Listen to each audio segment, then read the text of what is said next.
Continuing with your phone calls with Gerald Celente in this extended 2-hour interview. We've got about 35 minutes left with him today. Top trends forecaster. Gerald, again, I'm selfishly asking you the question, but also it lets us understand politically what they're concerned about. I'm not in the left-right paradigm. I'm a political atheist like yourself. I'm a constitutionalist. They're trying to demonize the Tea Party, anybody that criticizes the banks. 3 years ago, you predicted there'd be these grassroots protests and rebellions against taxation, against the banks. That's now unfolding. Why do you think they're singling me out particularly? I mean, if a cop gets shot, they say it's my fault with no evidence. Why do you think we're a year into this program of demonization? Because you're making a difference and you're waking people up and you're speaking to what a lot of people feel, and they don't want that to happen.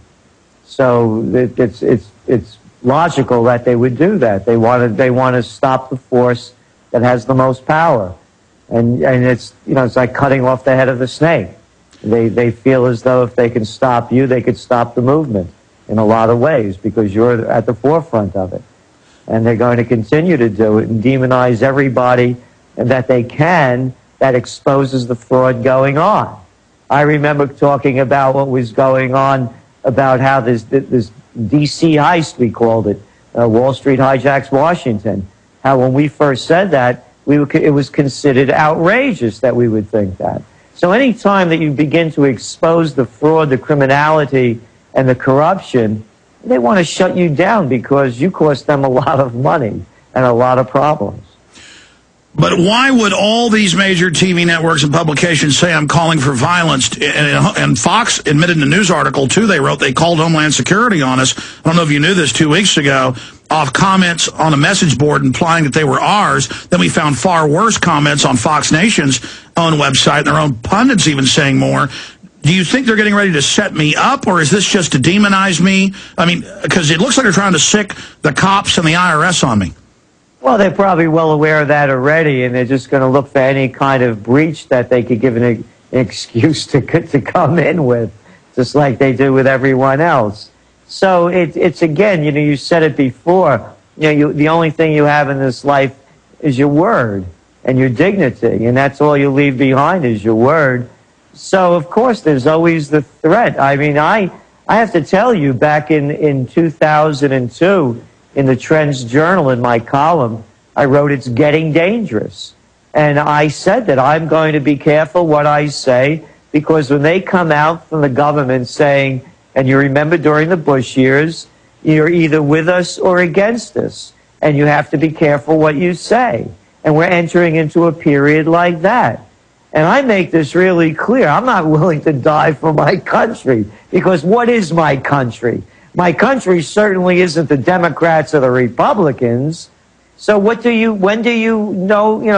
you say, hey, listen, do knock yourself out, do what you want to do, but I'm not going to take shots for anybody. I make that really clear. And I make it very clear that we're calling for an intellectual revolution. So what I would suggest you continue to do, every chance you can, is to say, we want a peaceful change. And you see, here's what's going on, Alex. The more they lose control, the harder they're going to clamp down. And this is what the people need to know. And that's why we're saying the more that they start losing, the more control that slips away, they're going to create a violent situation so they could crack down on it.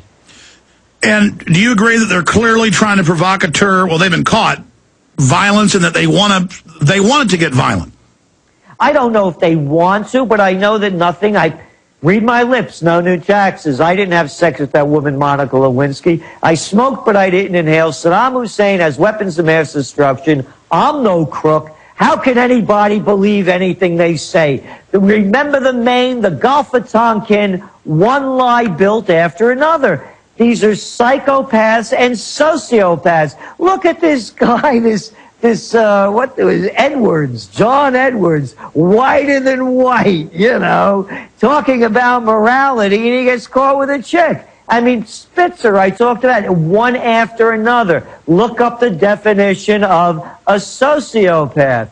This is who they are. and this is the way they behave. They will do anything to maintain their control. They act with all of the respectability and dignity on the in front of the folks, and then behind the scenes, they're doing their dirty little stuff. And again, and they're not even man enough to admit it. Whoever made up this stuff, as soon as you get caught having sex, you promise you're going to go for sex addiction therapy. When did they make this sex addiction therapy? Yeah, well, and exactly. The media makes it a big deal about sex with women as they steal trillions of dollars. I mean, what's the real crime here? We'll be right back with your calls. Continuing with your phone calls for Gerald Celente.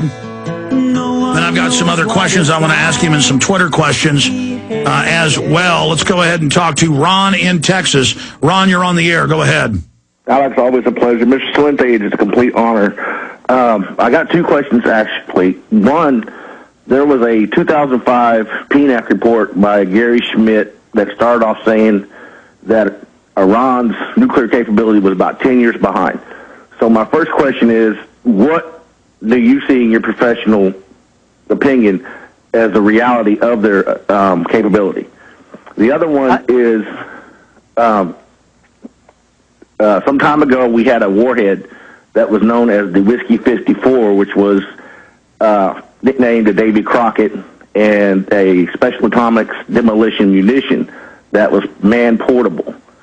The reason why I'm stating this is this yielded somewhere between 1 and 10 kilotons. So would you say that they would go more, if they played this card, go more route of a kiloton yield, or seeing as how the megatons would be too destructive and kind of, I guess, be worthless to what they wanted to end up with? All right, thank you, Ron. Let's get Gerald Celente's take on that question.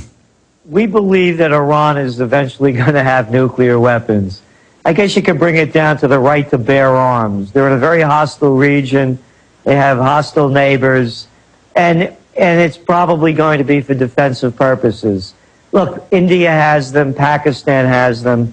Both of them have not signed a nuclear proliferation treaty, as has Israel, hasn't signed it either. So we believe at some point they're going to get it. To use it is a whole other thing. It's like being armed and not going to war for defensive purposes. And we would say, logically, we believe that Iran is going to move toward nuclear, and there's no stopping them. And again, under what province do you do that? When does the hypocrisy stop?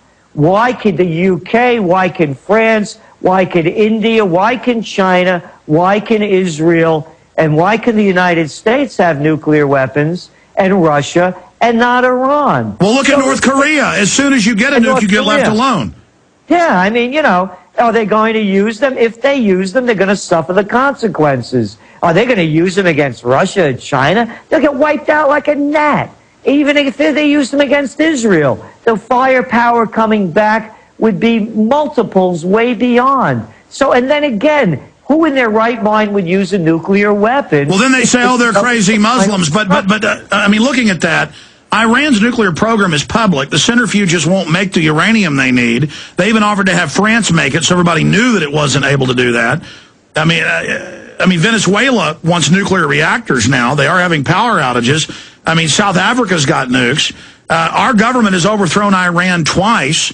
I mean, it's just incredible. I know, and that's what we're saying. But what they're doing is they're using Iran as the symbol for people to hate. And once you get the people to hate, then they can prosecute their wars. And they won't hate the bankers now that are the real problem. Thank you. Of course, the bankers will be forgotten, because that's what we were saying in the beginning. This is the same scenario, different names, different places. It's 1929. It's the Great Depression, and it's World War II. Well, it's the panic of '08. We're going to go into the Great Depression. We're already in it. Look how many people don't have jobs. You know the numbers. What's the effective unemployment rate? Around 20%? You know, so, and now the way they're going to get us out of it when all their other schemes fail is they're going to take us to war. They're taking us to war in Pakistan. Look what's going on over there. We're in Pakistan, we're in Afghanistan, we're in Iraq, and we're fearful of fighting a war with Iran. Absolutely. Let's go ahead and talk to Scott in Texas. You're on the air. Then Pamela, Jim, Paul, and others. Hi, Gerald. Hi, Alex. Hi. Gerald, I've got two questions for you today. One to do with the coming war that y'all are predicting, and the other one is trying to forecast exactly when the collapse will happen. Yeah, again, the collapsing timings, it's very difficult for the timing because they come up with schemes undreamed of. But you're saying as early as September of this year? We believe that we can have it by September because, again, who would have thought we would have been bailing out banks and buying up companies? So it should have gone down, and then they do all these things behind the scenes that we don't know about. But we believe and then the other issue, I'm sorry, the other question was?